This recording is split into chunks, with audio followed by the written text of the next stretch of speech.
now have communication for our Independent Police Oversight Commission.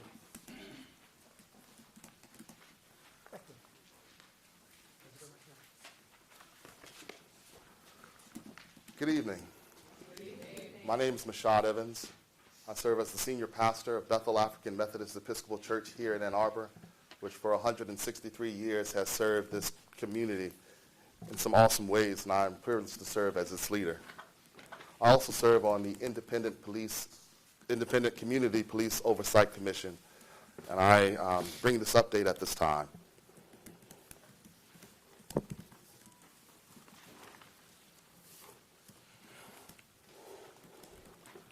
The Independent Community Police Oversight Commission exists to foster a transparent and mutually beneficial relationship between the Ann Arbor Police Department and the community, and we take this charge very seriously. We are disheartened and disappointed by the overall handling of the placement of the police chief Cox on administrative leave. All aspects of it has caused considerable upheaval and concern to people working and living in this wonderful city. Our city is bigger than any single person, any single job, any single body.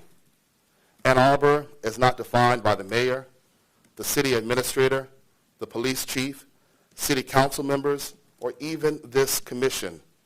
All of us share the obligation to serve the best interests of the public, and with that comes a responsibility to be transparent and accountable in executing that service. It is clear that the series of events have harmed many people at some level and in some way.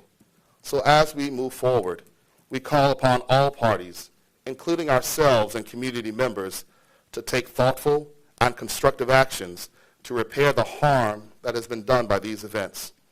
Although at its core, this may be largely a human resource problem, and we are not human resource professionals, we became involved when the city directed investigators to ask the chief about us.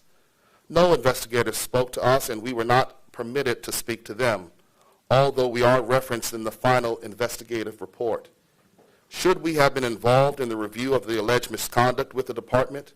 Should we have been involved in the overview of procedures used to investigate these actions? Should we have been involved in any action taken as a result of the outcomes of that investigation?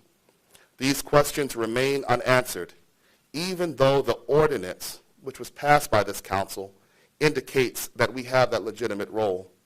More importantly, however, we are invested in these events because the public has come to us seeking answers and information that they could not find elsewhere. ICPOC became the necessary public forum where people could express their grave concerns about a process that is perceived as racialized. We have been a landing point for people with serious misgivings about the repeated lack of transparency on the part of city government.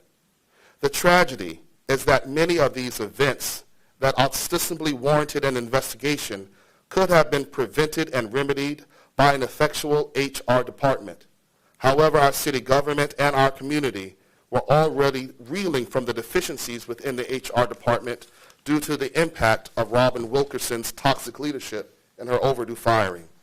The city administrator allowed her to run the HR department with a tone of personal bigotry and racial intolerance that drove away many talented employees. That she was allowed to do so unchecked despite people raising concerns about her behavior for years caused harm. The failure to hire a qualified and skilled replacement has only caused additional harm. Had there been a highly functioning HR department, an employee with concerns could have gone there confidentially to seek support and advice. Had there been a highly functioning HR department, there could have been orientation provided to the chief about the Ann Arbor Police Department's culture to support his leadership transition.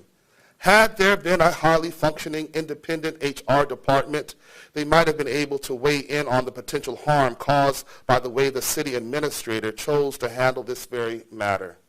A city administrator who has been terminated by this council.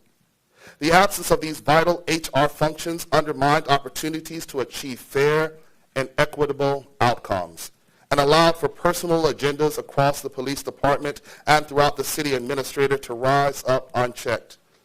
The way events are handled can often become as problematic as the events themselves. Our position as a commission is to look forward. To look forward because what happens next is most important.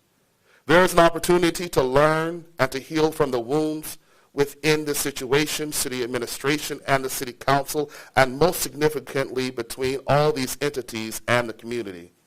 It will require courage to be open and vulnerable, to face difficult truths and not just learn from them, but to make transformative shifts toward our shared goals of an inclusive, healthy, and strong community.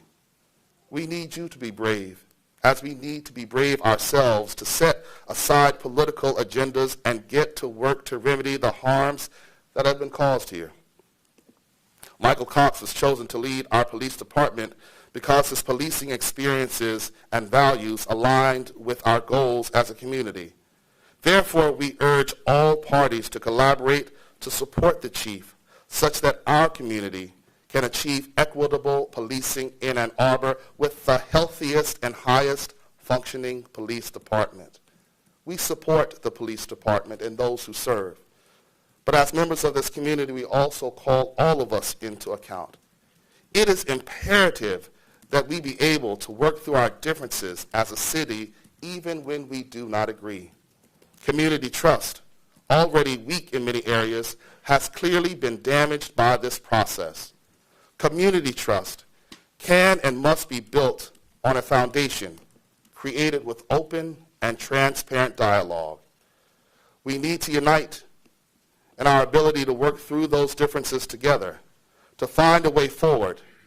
Trust must be regained through truth, transparency, and accountability. Why?